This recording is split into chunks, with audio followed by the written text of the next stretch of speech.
Hello students, next topic आते हैं other ethical issues, अन्य नैतिक मुद्दे।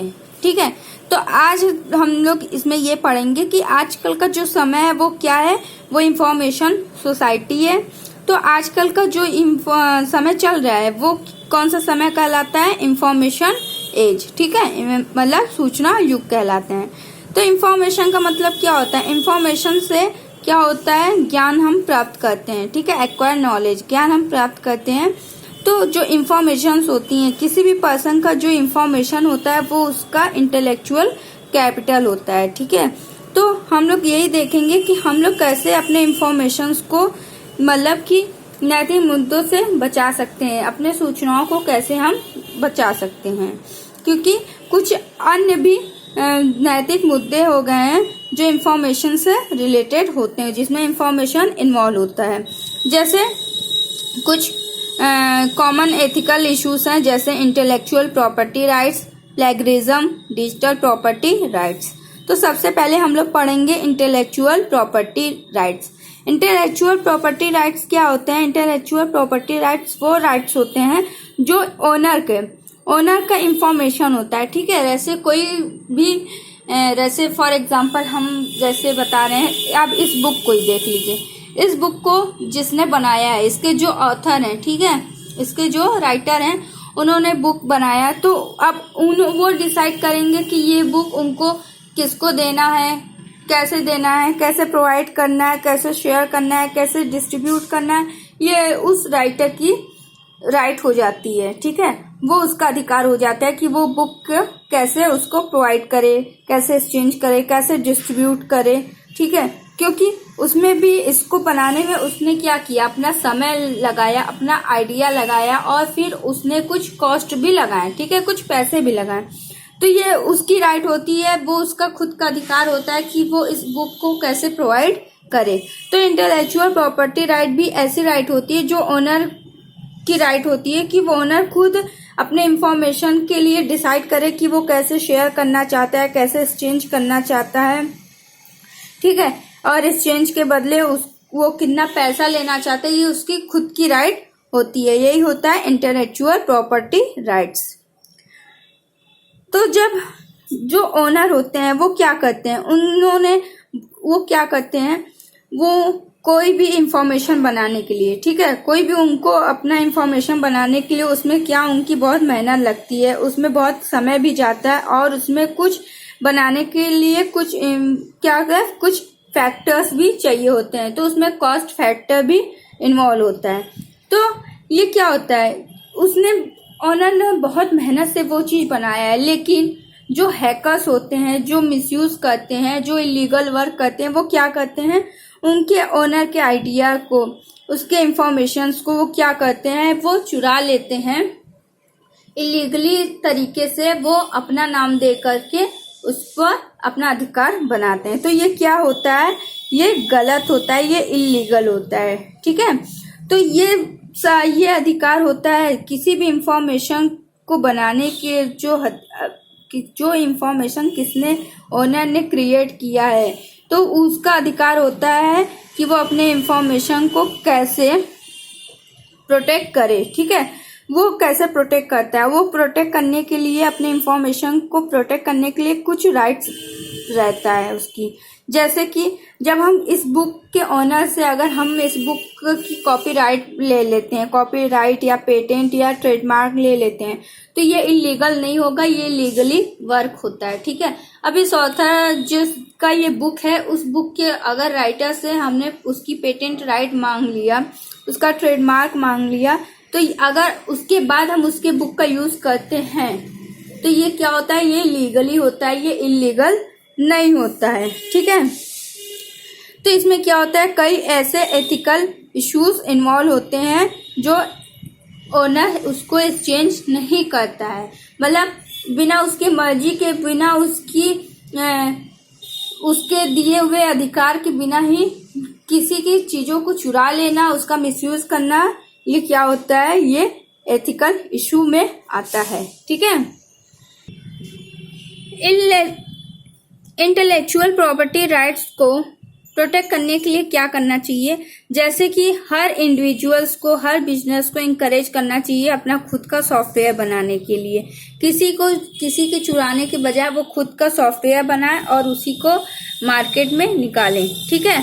और फिर नए नए टेक्नोलॉजी, नए नए आइडिया, हर किसी को अपना खुद का नए नए टेक्नोलॉजी, नए नए आइडियाज़ को इन्वॉल्व करना चाहिए। इससे क्या होगा, मार्केट में बहुत अच्छी उसकी इमेज बनेगी।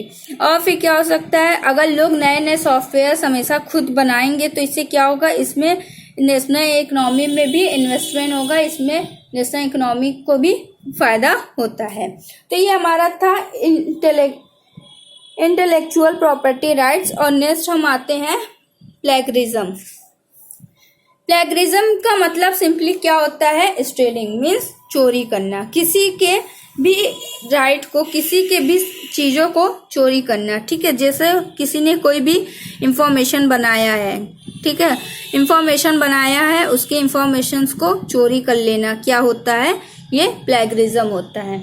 जैसे फॉर एग्जांपल किसी ने क्या किया, किसी ने कोई वीडियो बनाया, ठीक है, कोई वीडियो गेम बनाया, कोई मूवी बनाते हैं, तो उसमें लोग क्या करते हैं, उनको बहुत मेहनत लगता है, बहुत उसमें टाइम लगता है, उसमें कुछ खर्च आते हैं, उन्होंने इतने मेहनत से बनाया और किसी ने उस वीडियो को क्या किया, उस वीडियो की कॉपी कर लिया, उस वीडियो को चोरी कर लिया और नाम अपना दे दिए कि ये हमने बनाया है।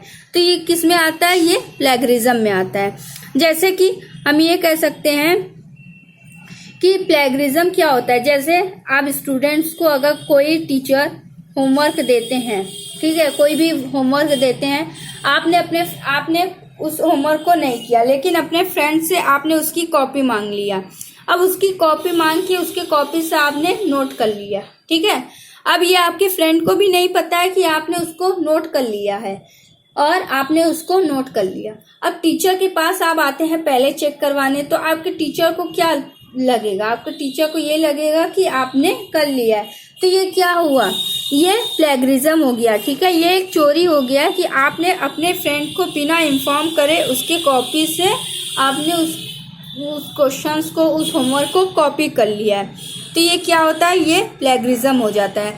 फॉर एग्जांपल जैसे कि कोई भी असाइनमेंट टीचर दे रहे हैं, असाइनमेंट कोई भी टीचर ने असाइनमेंट दिया और आपने क्या, टीचर ने ये कहा है कि हर बच्चे जो हैं डिफरेंट असाइनमेंट्स करेंगे, मतलब उसमें चेंजेस रहेंगे, ठीक है, उसमें कुछ कंटेंट्स जो रहेंगे वो चेंज रहेंगे, हर स्टूडेंट्स का खुद का कंटेंट्स होगा। अब आपने क्या किया, आपने अपने फ्रेंड का कॉपी कर लिया असाइनमेंट। अब कॉपी करके जैसे फ्रेंड ने लिखा था एज इट आपने भी वैसे ही उतार लिया, ठीक है। उसके बाद आप पहले चले गए टीचर को चेक करवाने, तो टीचर के नज़र में आपने किया है, ठीक है, वो असाइनमेंट आपने किया है, टीचर ने चेक कर दिया।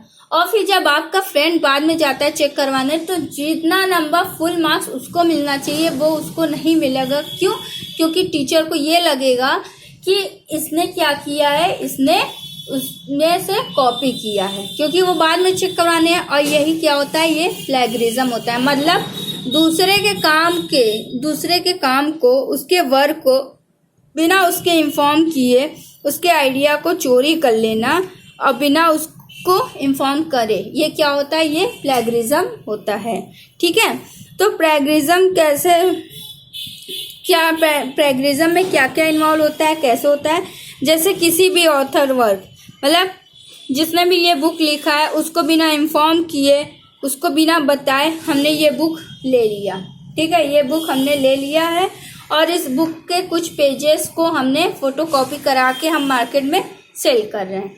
तो इससे क्या होता है, इससे उसका एफर्ट जो होता है वो जीरो हो जाता है, क्योंकि उसने इतना मेहनत करके बनाया बुक को, अब उसकी एफर्ट, उसका मेहनत जो हुआ वो जीरो हो गया और फिर उसको जो पैसे मिलने चाहिए अब उसको नहीं मिलेगा, क्योंकि आज जब फोटोकॉपी हम प्रोवाइड कर रहे हैं दूसरे को तो बुक कौन लेगा। तो इसमें क्या हुआ, ना तो उसको कोई कॉस्ट मिल रहा है और ना ही उसके मेहनत को जीरो कर दिया गया है, ठीक है। फिर क्या होता है, और इसमें क्या होता है प्लेगरिज्म में, जैसे बिना किसी ने बुक लिखा है उसमें कुछ चेंजेस कर दिए, तो उसमें जैसे फर्स्ट पेज हटा के आप अपना नाम नोट कर दिए, ठीक है, आप अपना नाम लगा दिए, तो ये बुक क्या हो गया, आपने बनाया है, तो ये भी क्या हो गया, ये प्लेगरिज्म के अंदर आता है। फिर किसी के इंफॉर्मेशन का जो सोर्स ऑफ इंफॉर्मेशन होता है उसको गलत तरीके से प्रोवाइड करना, ये क्या है, प्लेगरिज्म कहलाता है। फिर कि जैसे फॉर एग्जांपल एक और, कि कोई भी अगर ग्रुप वर्क आपको मिलता है स्कूल में, अगर आपके क्लास में कोई भी ग्रुप वर्क आपको मिलता है, उसमें कई लोग इन्वॉल्व होते हैं, लेकिन कोई इंडिविजुअल कह दे ये वर्क मैंने खुद अकेले किया है और अपना नाम दे दे कि ये मैंने किया है, तो ये क्या होता है, ये प्लेगरिज्म होता है, क्योंकि एफर्ट सबने किया था, सबने अपने आइडियाज लगाए, ठीक है, अपना वर्क सबने किया, लेकिन किसी एक ने कह दे कि ये मैंने अकेले किया है, तो ये क्या होता है, ये प्लेगरिज्म होता है, ठीक है। फिर नेक्स्ट हम आते हैं हाउ नॉट टू प्लेगराइज, कैसे हम प्लेगरिज्म से बच सकते हैं। जैसे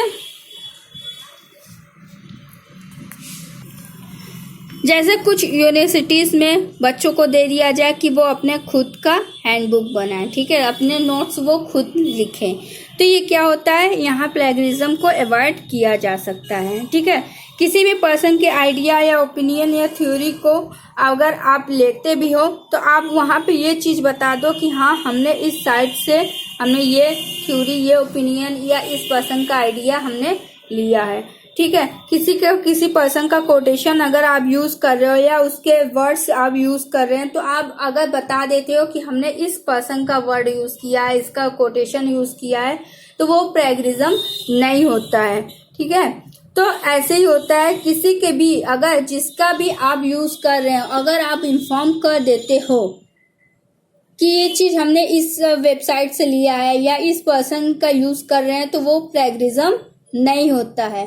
प्लेगरिज्म क्या होता है, किसी के भी वर्क को, किसी के काम को चोरी करना क्या होता है, प्लेगरिज्म होता है। जैसे फॉर एग्जांपल स्टेटस होता है, व्हाट्सएप का स्टेटस होता है, लोग स्क्रीनशॉट लेकर उसके किसी का भी स्टेटस जो होते हैं चोरी कर लेते हैं और फिर अपना स्टेटस लगा देते हैं, और ये भी नहीं बताते हैं कि ये किसका स्टेटस था, वो सबको बताएंगे ये मेरा खुद का स्टेटस है, हमने इसको लगाया है, तो ये क्या हो गया, ये प्लेगरिज्म हो गया, ठीक है। अब हम देखेंगे प्लेगरिज्म इज ऑफेंस।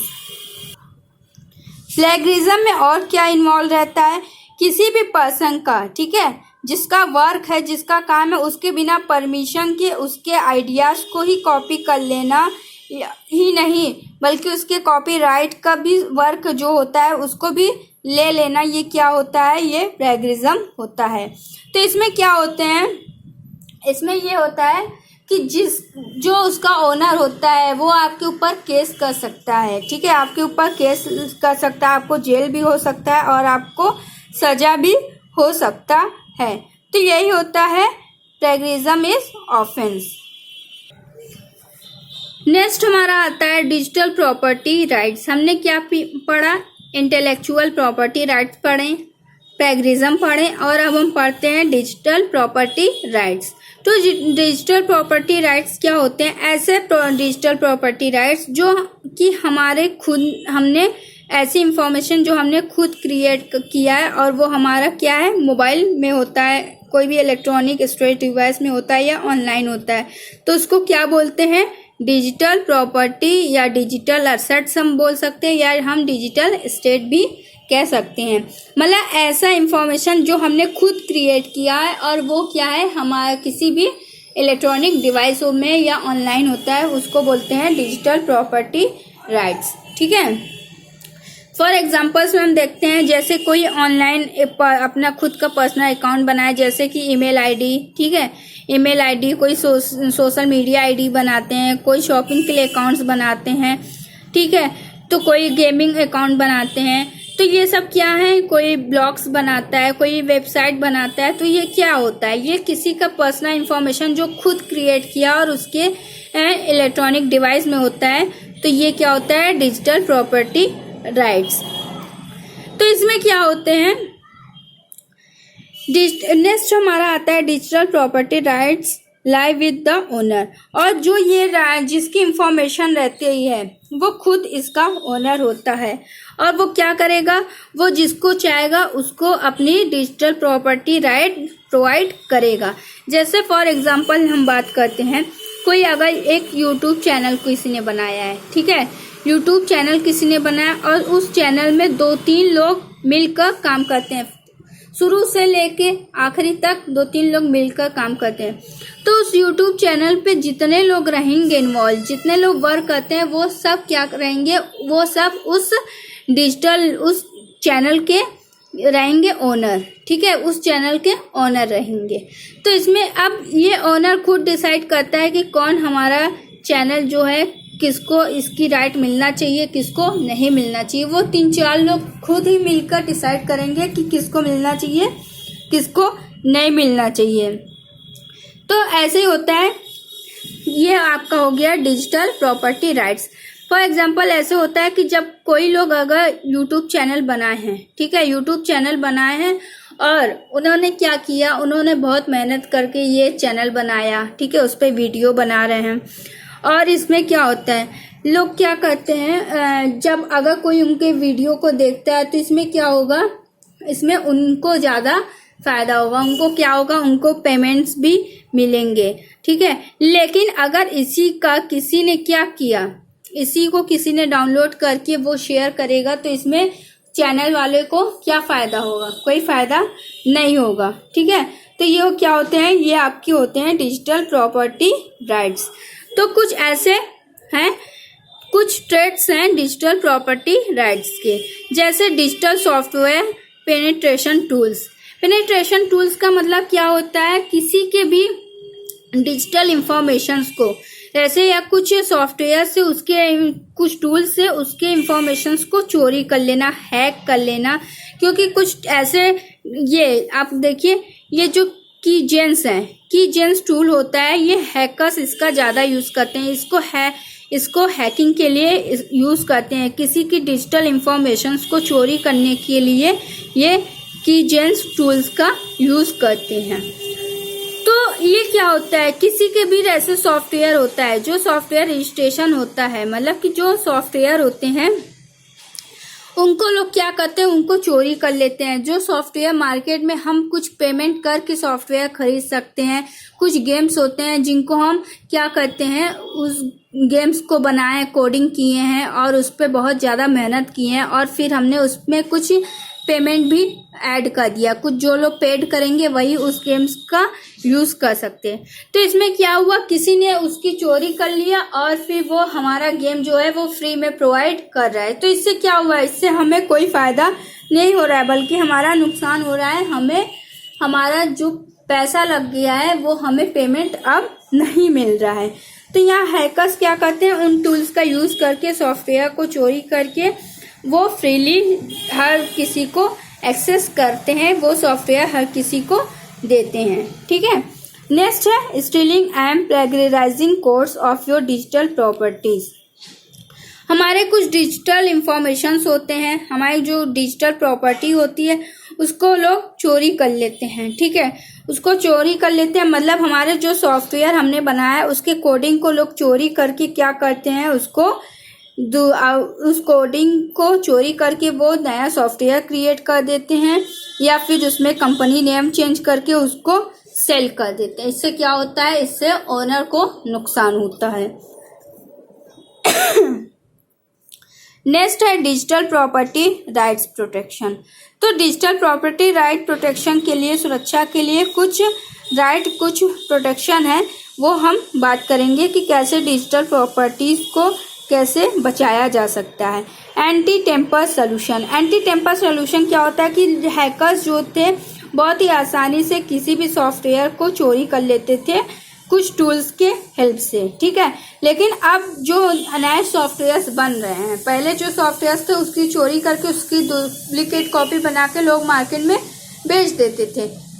लेकिन अब जो नए सॉफ्टवेयर जो बन रहे हैं उसमें क्या हो रहा है, उसमें कुछ एंटी टेम्पर सोल्यूशन का यूज़ किया जा रहा है, जिससे कि हैकर्स उस सॉफ्टवेयर को चोरी नहीं कर पा रहे हैं और ना वो सेल कर पा रहे हैं। फिर नेक्स्ट है लीगल कॉस्ट। लीगल कॉज में क्या होता है, इसमें कुछ टर्म्स एंड कंडीशंस होते हैं, ठीक है, कुछ टर्म्स एंड कंडीशंस सॉफ्टवेयर में रहते हैं। उसमें क्या होता है, अगर कोई चोरी करता है तो उसमें क्या होता है, वो चोरी नहीं कर पाता है। वहाँ पे कुछ लाइसेंस रहते हैं जो कि वो उसको चोरी नहीं कर पा रहे हैं। इसलिए आजकल हैकर जो है सॉफ्टवेयर की चोरी नहीं कर पा रहे हैं, क्योंकि उसमें कुछ legal terms and conditions involve हो गए हैं। नेक्स्ट है limit the sharing of software code. अब यहाँ पे जो सॉफ्टवेयर क्रिएटर रहते थे वो सॉफ्टवेयर कोडिंग को इन्वॉल्व नहीं करते हैं, ठीक है। जब उनको जिसके ऊपर भरोसा रहता है, जिसको लगता है कि उनको अपना कोडिंग देना चाहिए, वो उसी को प्रोवाइड करते हैं। अदरवाइज सॉफ्टवेयर में कोई भी कोडिंग उसमें इन्वॉल्व नहीं कर रहे हैं, जिससे क्या होता है वहाँ पे चोरी नहीं कर पा रहे हैं हैकर्स, ठीक है। तो ये हमारा था other ethical issues. Next topic हम लोग नेक्स्ट क्लास में स्टार्ट करेंगे। Thank you.